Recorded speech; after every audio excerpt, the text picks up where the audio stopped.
Pray with me, please. Heavenly Father, we thank you for today. We thank you for the joy that it is to assemble with brethren in study, contemplation, and consideration of the King. Help us as disciples to grow our faith. Help us as students to understand your will.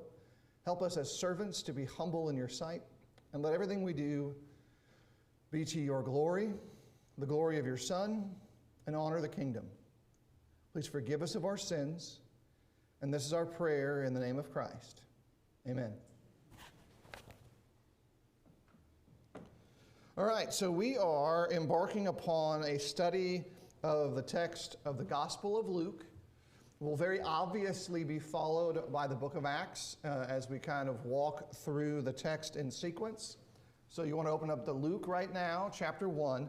And what we're going to be doing is essentially introducing the entire book to try to give a good sense of what goes on and looking particularly at verses 1 through 4. And so we're going to be hopefully accomplishing those two primary goals in our study this morning.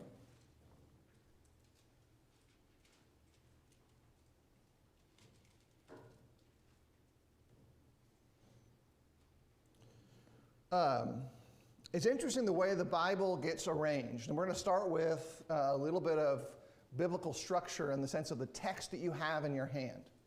I guess it was 2 years ago we walked through a study that had us thinking about how we got the translation of the Bible that we have in our hands. And I think it's an important study to kind of recognize how much we prosper from the faith and dedication of other people.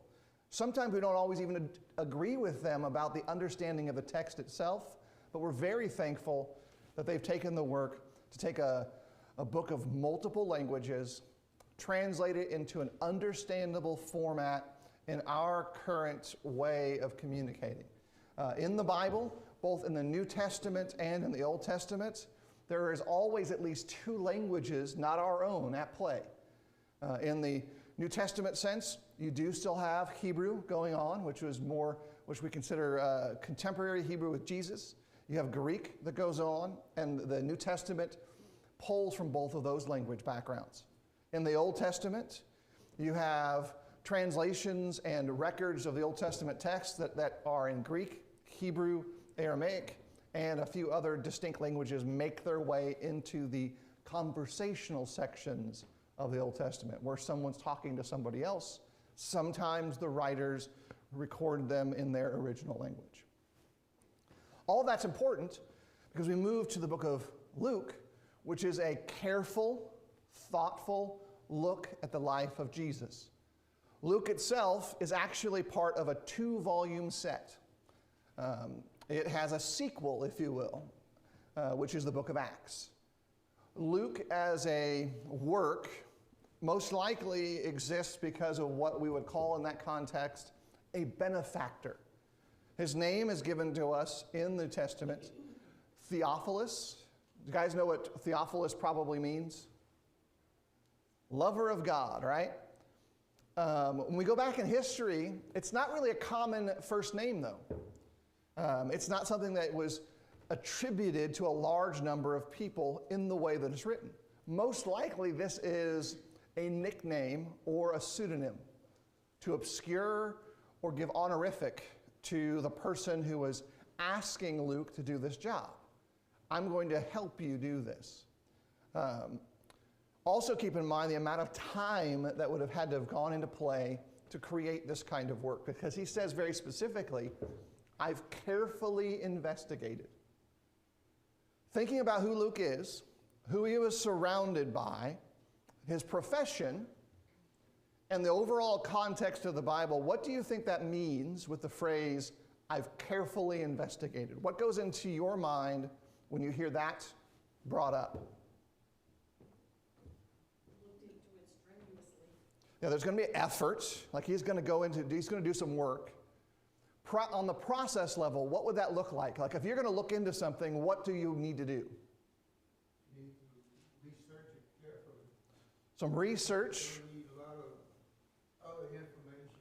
Right, so you're going to go talk to people and get some extra insight. Gary? I was going to say interview the eyewitnesses.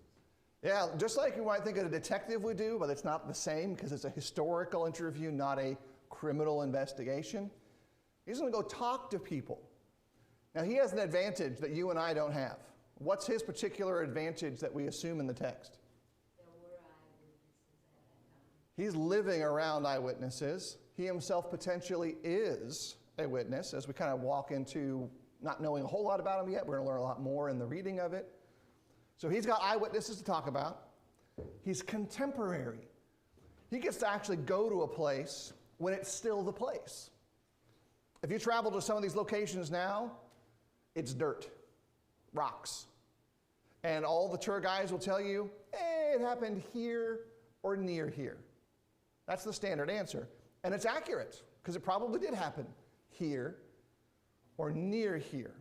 When Luke goes somewhere, you don't have the buildup. Raise your hand if you've ever been to Gatlinburg. What's in Gatlinburg? Bunch of stores, right? You have now described what it looks like at every possible historical site in Israel. Bunch of stores surrounding the here or near here spot.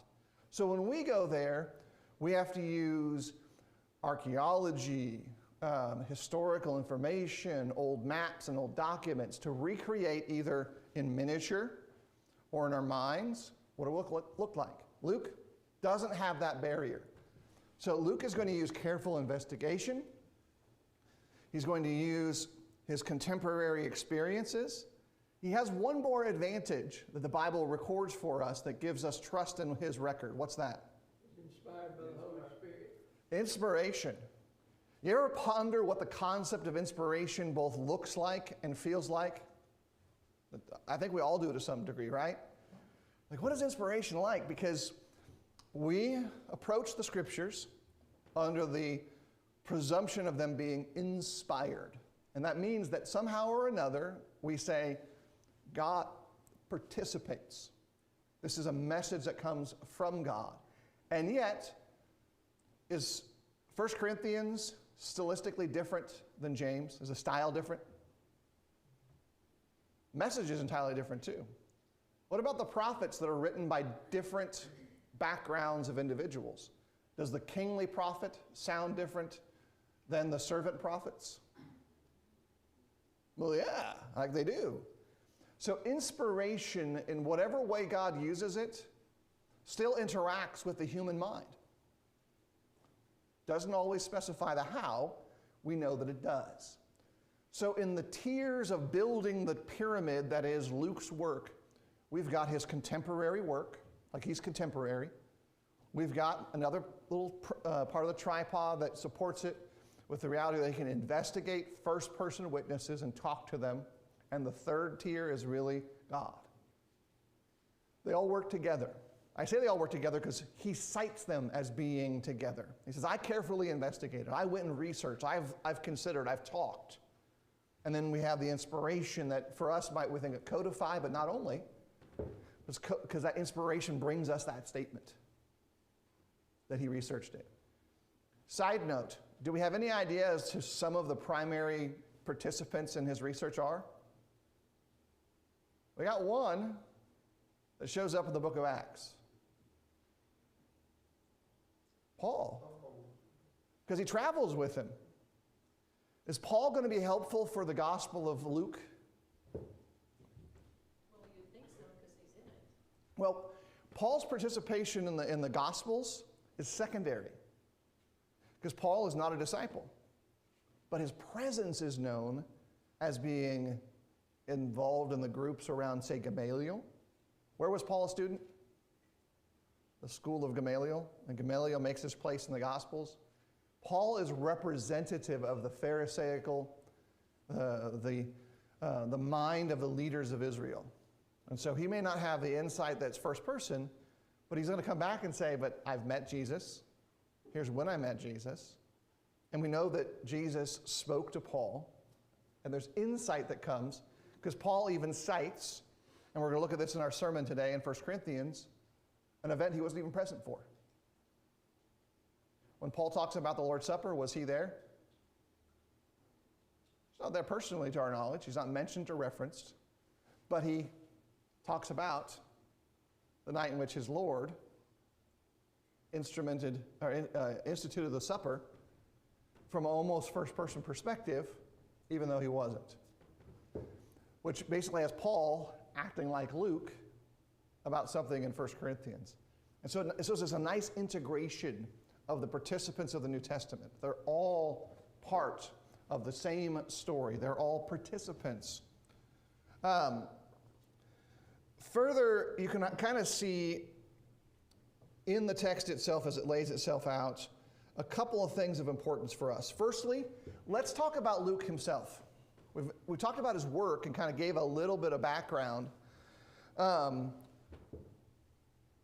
The only Luke that we encounter outside of the title for this book is this associate of Paul that I've already referenced.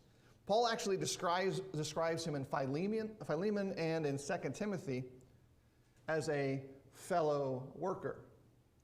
In Colossians, he gets a secondary title. Colossians in chapter 4 and verse 14, he's identified as, what's his job? A physician. When we think Luke, do we think a surgeon today? I think sometimes we do, even though we probably shouldn't, because our surgical teams are far more specialized than what this general term would have indicated. But don't dismiss the quality of his insight into humanity's physical side. There's a tendency, particularly in this realm, to dismiss historical skill and think doctors in the first century couldn't do anything. It's actually not true. They could do a lot. They did things differently. And just like doctors today, they get things wrong. And just like doctors today, they get things right. What it does tell us, at least for our purposes, is that his standing was a little higher. He wasn't a ruler, but he wasn't necessarily the bottom of social cultures. He's educated. That means that to some degree, he's probably going to be multilingual, although most people in the first century converse on the conversational level often were multilingual. But this ability includes the ability to read and write in more than one language. His education gave him insight and understanding to whatever would be really important about the physical side of things. His name also indicates some level of Greek connection. But he demonstrates enough social understanding in his letter that he quickly understands the distinctions between Jewish culture and the broader pagan or Greco culture that surrounded him, Greco-Roman culture. And so he works well with that. So when we say Luke the physician, you could say Luke the educated equally in our purposes here. Also, his insight will sometimes come across in the way in which we interpret or understand Paul's teaching.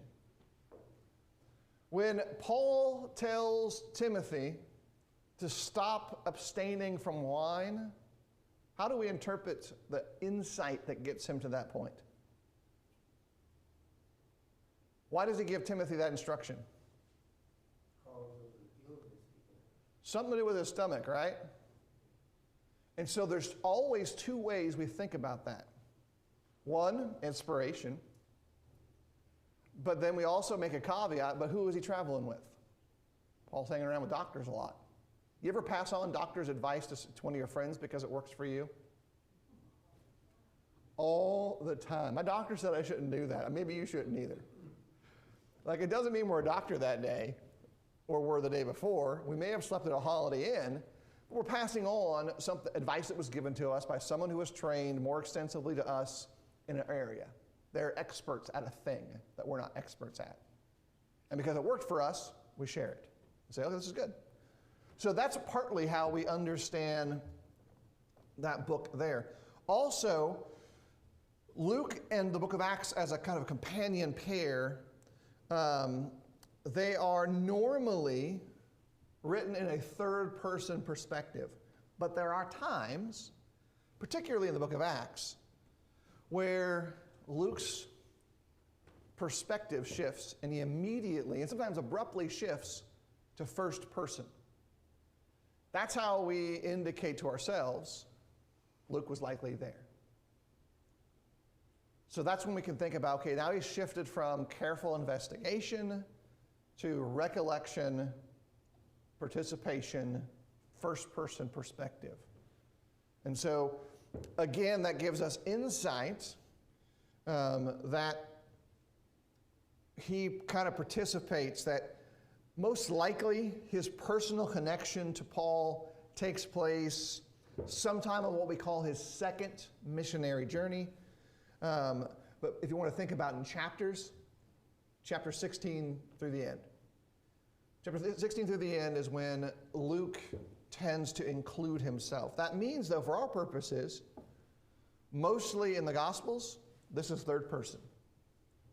He is recording and reminding his careful research into what had taken place. So let's actually now read verses 1 through 4. Les, do you want to read for us Luke 1, 1 through 4?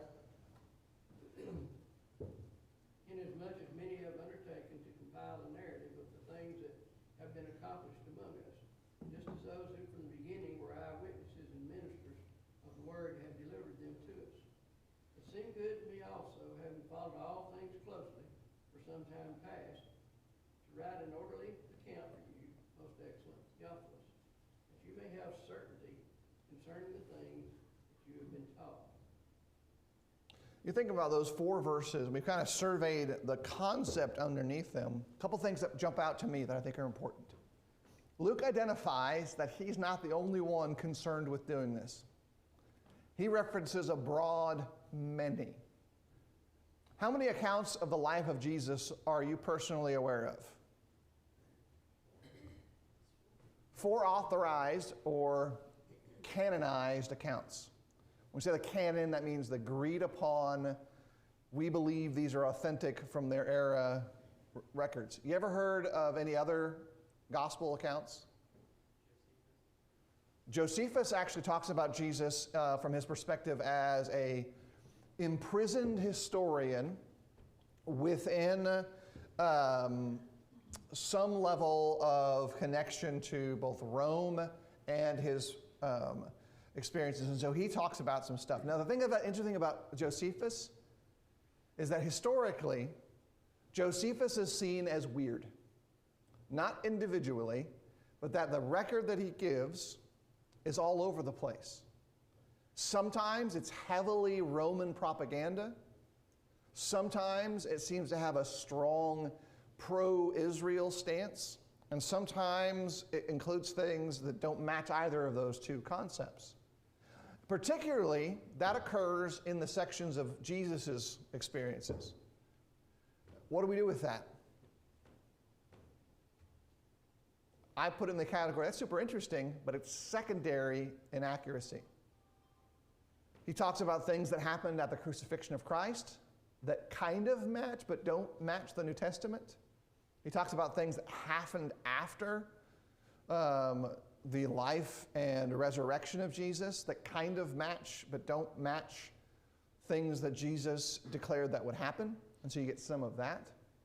And so those are things that are, again, in the category of interesting, but not necessarily as accurate as I would love for them to be. Can't trust them. Basically, all of human history kind of falls in that second basket to a degree. But then there's other things. There are other things that are identified as gospel accounts. Have you ever heard of the Gospel of Barnabas or the Gospel of Thomas? Is that a phrase you've heard before? Let me explain those because they may come up in your readings or you're reading through other religious research and tidbits. If we say that this right now is the time of Jesus, right where I'm standing, this is our visual representation of events. And this represents the 30 to 40 year period of time in which Jesus lived, right here, okay? When I step here, I've now gone from Jesus to about 100. So that's about 100 years of human history.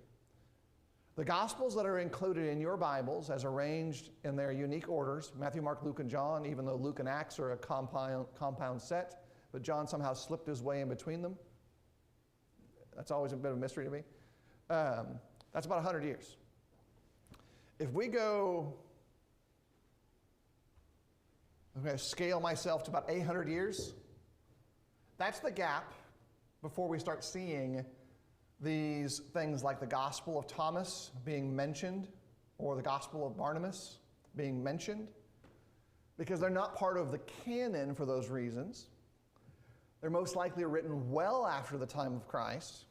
And as a side note, they are extra weird. If Josephus is weird, the Gospels of Thomas and Barnabas and other pseudepigrapha, false writings, are super weird. They don't match anything of the theology and context of the first century. It's as if they were written with no idea of what the Bible itself actually said, in many cases. In other cases, they simply quote segments of the manuscripts from the first century. So, as an important point to recognize, when Luke says many others, he's not talking about those. It's possible that he's referring to Matthew, Mark, or John. Though, does he say that explicitly? No, he's just many. And when we think about the way in which these books are laid out, Matthew is the one that seems to have a more sensitive arrangement to Mark and John. Luke is more, I've taken all the things. And so it's got a broader look. Now, is it possible he's aware of those Gospels? Absolutely. 100% possible. But he doesn't refer to them in that regard. But never think it's exclusive. Because remember, what goes on when we preach on Sunday? When we preach about Jesus, what are we doing in that endeavor? Convicting hearts. We're convicting hearts by telling people of Christ. And as the number of individuals in your group accumulate, and maybe you only have one or two people who have been interacting with the apostles who would be inspired, spiritual gifts, how are you going to teach everybody? You're going to write stuff down, right? You ever read a sermon outline or a Bible class or a religious book somebody's written? Many others have tried to write down stuff about Jesus, is what he's saying. And that became pervasive culturally.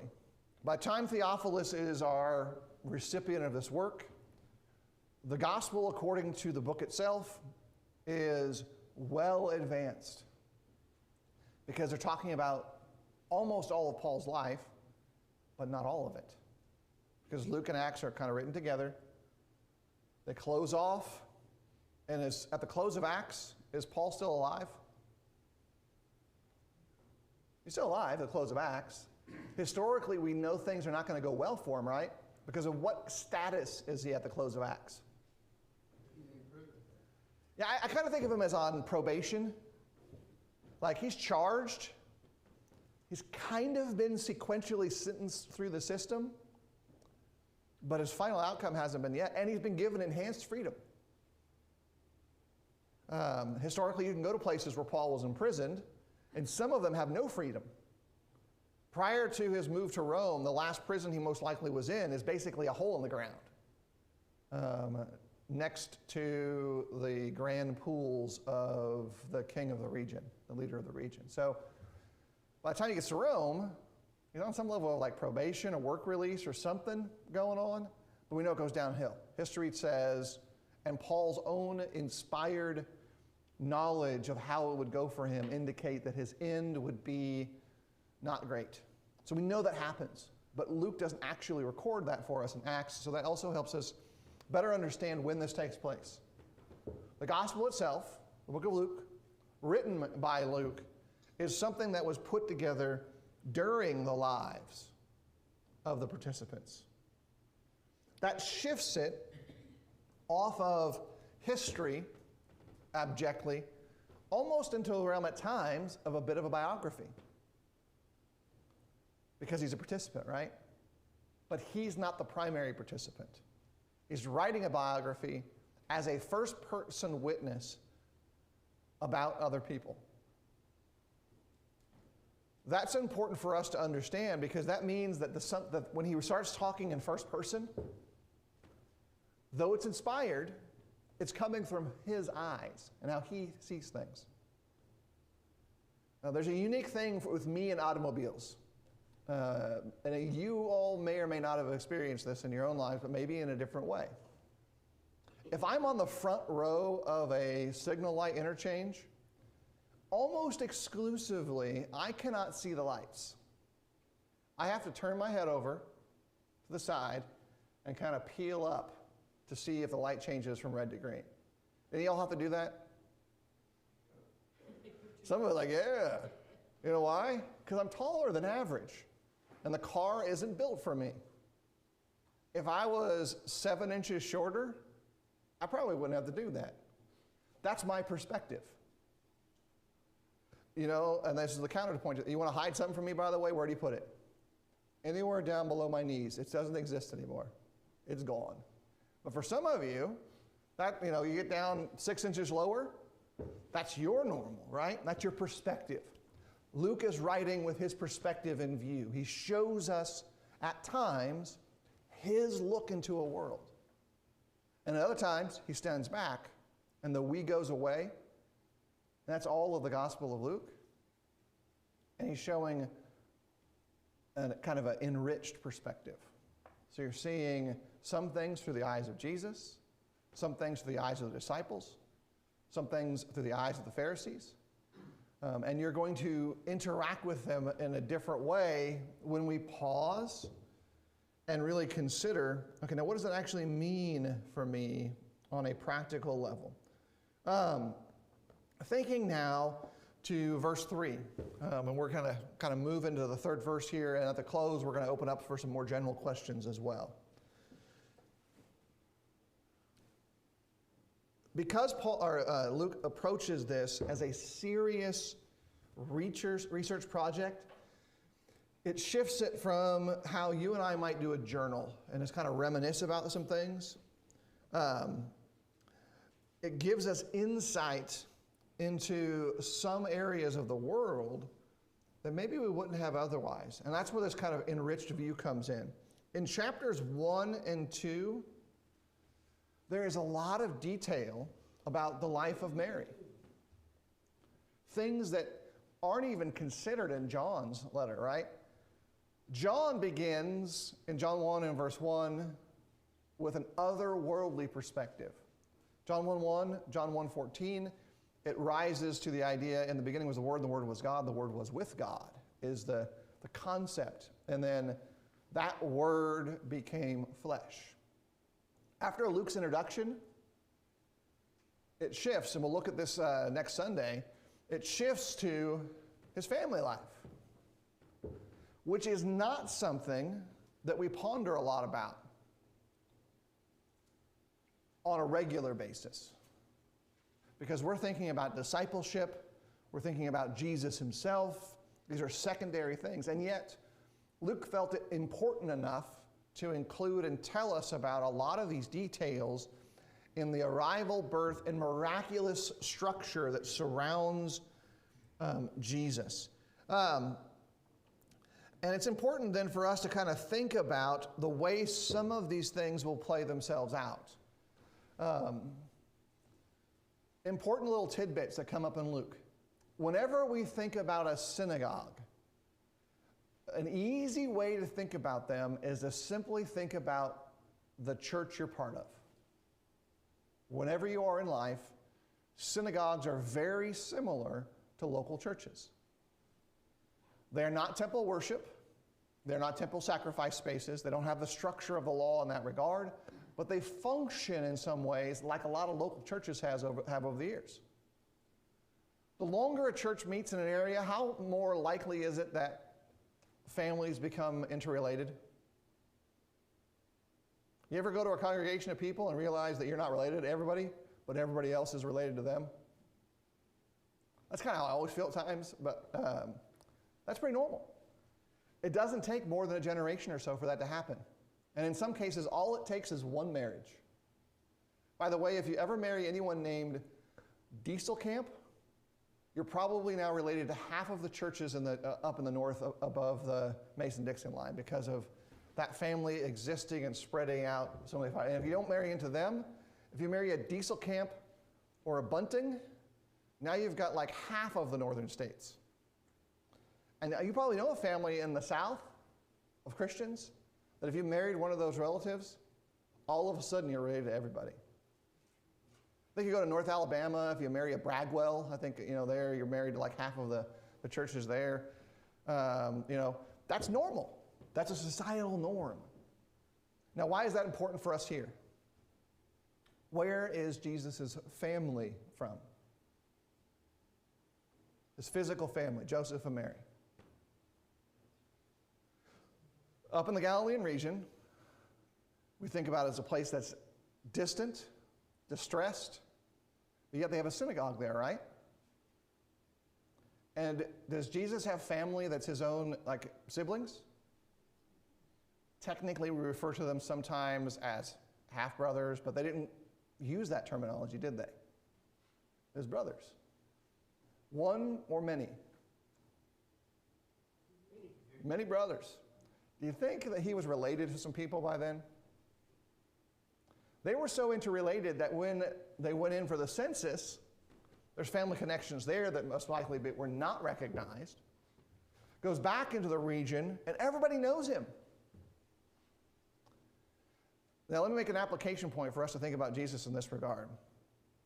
You ever heard a sermon from somebody whom you had in Bible class that you had to send out from Bible class because of bad behavior, and then they got up and preached later in life? How do you respond to that message? Do you have to train yourself to not dismiss them because you knew they were disrespectful when they were 8? Yeah, it's like, and you allow them to grow up. You give them the space to be an adult all of a sudden. And then eventually that thin veneer that said, I was the teacher, you were the student, gets peeled off. And they're probably going to say something that hurts. And it hurts because it needed to hurt. And you gave them the credit that was due. Knowing this little bit of family background, which has a grand theological purpose that Jesus puts on display too later, and that God tells us through the inspired writings in a bigger sense, also gives us a bit of connection to it. Because we can go, hey, when Jesus is disrespected by his family and friends in this area where he grew up, we know what a little church functions like. Everybody knows each other. And we also know that when they say, who are you? Like, you're just a carpenter's son. Whom are you to tell these things to us?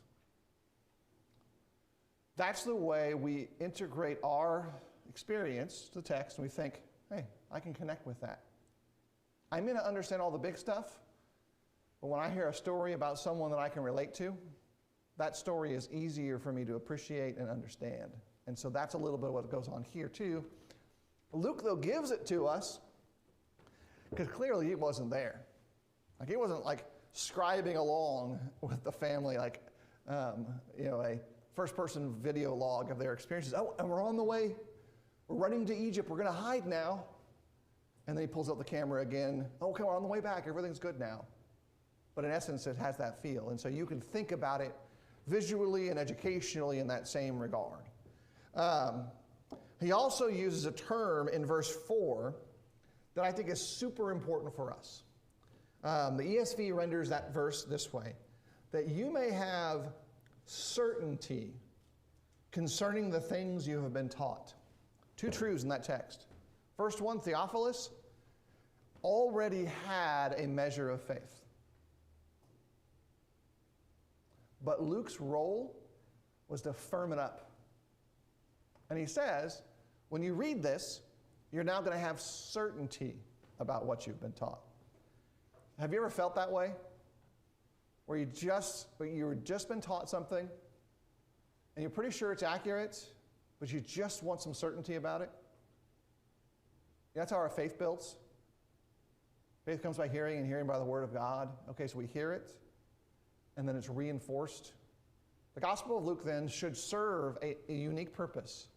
it should make us more certain about what we have been taught, particularly if it was accurate the first time. Now, it may cause you to reevaluate things. You may realize, well, what I was taught isn't this. So now I've got to adjust. So by inspiration, by perspiration, we should then be able to read Luke and get firm, concrete, reliable, stable understanding of our convictions, of our beliefs. One last thing that I think is important for us to think about with Luke is to understand that he's not just a doctor, nor is he just a historian. He's actually identified, and we mentioned this earlier in Paul's textual interaction with him in Philemon and in Timothy, as an evangelist, as a worker, as one who is sharing the good news. And if you want to understand what preaching is in that sense and what he was doing, preaching is persuasion at the very bottom level of all of this. And so Luke, in his historical approach, is persuading us. He wants us to believe. He wants us to understand. He does so in ways that should encourage and strengthen our belief and conviction. And you'll see that in Luke's letter, his big gospel, there is a thematic phrase that comes up. And I think it's probably the most important concept to get from Luke. That is salvation. Whereas John may be about belief, Luke is squarely and certainly about salvation. It rises in regularity. By the time you get to chapter 4, it starts making some appearance. In chapters 5 through 8, it's all over the place. It shows up in things like, this is the house to whom salvation has come. The Son of Man has come to seek and save the lost. Luke 19, verses 9 through 10. To all those various individuals that you see him bring in. When each of these gospel accounts have an interaction between Jesus and somebody else, there's always a reason for those records to be there. Whether it's to teach us about discipleship, to correct the Pharisees and the Sadducees, to correct his own disciples, Jesus' interactions are not just a reconstruction of history, they're instructive. Luke gives us consistent instruction and persuasion that in Jesus there is redemption and salvation. That's interesting because Luke is most likely not coming from an Israelite background. It's possible, I suppose, but it's certainly not relayed to us in concrete terms in the text. So Luke is writing as a Gentile about salvation that comes from a Jewish sect leader from a historical standpoint, from a small backwater outside of Jerusalem. And yet he emphasizes it in grand ways to all. And so as a kind of a review of what we've kind of pointed to in the text, we get to see and understand Luke, the physician, is the author, but it is Luke, the evangelist, who writes. Secondly, Theophilus and whomever is around him are the recipients of the message. So this lover of God, probably who has the means to provide the cash to make this take place, is an individual but also represents a larger community of believers that surround him. We can kind of see the time frame of the writing. This is being written in the period of Paul's life as a disciple of Jesus. And so it's after Paul's conversion is when this most likely is going to be considered. And as we've identified toward the end, this really identifies the purpose of the text, his salvation, his rescue of humanity. All right, so that leaves us our standard possible 4 questions. We're kind of pick and choose for those today. We got just a few minutes left in class time. So question number 1, what do you guys like in the introduction of the book of Luke, the first 4 verses and overall in the book? Things that are interesting to you or important? I like the word certainty. They Yeah. really kind of put it home, like you can read this and know that it is true. The word certainty really popped out. Yeah, I think that's a big deal. In the context of the world today, we are told that we cannot be certain about things, about a lot of things. Having anything that surrounds us with stability helps us stay strong when everything else is failing. And so the Gospel of Luke should give us certainty about the message itself. What else? Like what you kind of alluded to, that the love of God could represent all of us. And all of us can know that certainty. Yeah. The word eyewitness. Yeah. You're going to see that sense of testimony come in, where he's going to give reflection or insight that is super personal, but super up close. What's interesting about the Gospels is that each of them bring their own literary approach to it, and they emphasize different things. To illustrate that, have you ever listened to, say, two musicians in the same musical genre?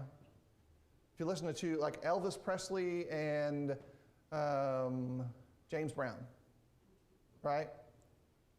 Do they sound different? They're similar, right? Elvis pulls on a lot of the musical stylings of both jazz and the Appalachian areas. You can see it in the chord structure, especially his early work. James Brown's got all the funk and the soul, right? So they're similar. So they bring different things to the auditory meal that you're going to take in. And yet they were both outsiders, right? So you see a lot of that. So you see that in the Gospels. Some of them will emphasize physical details, some will emphasize conversational details. Matthew? I think the first one that you come forth, you see that the idea of the effort for one soul is always worth it. The effort that you put in to make that. And then the other idea is you don't know how that one soul will take that and it will impact everybody. We have this written for one individual.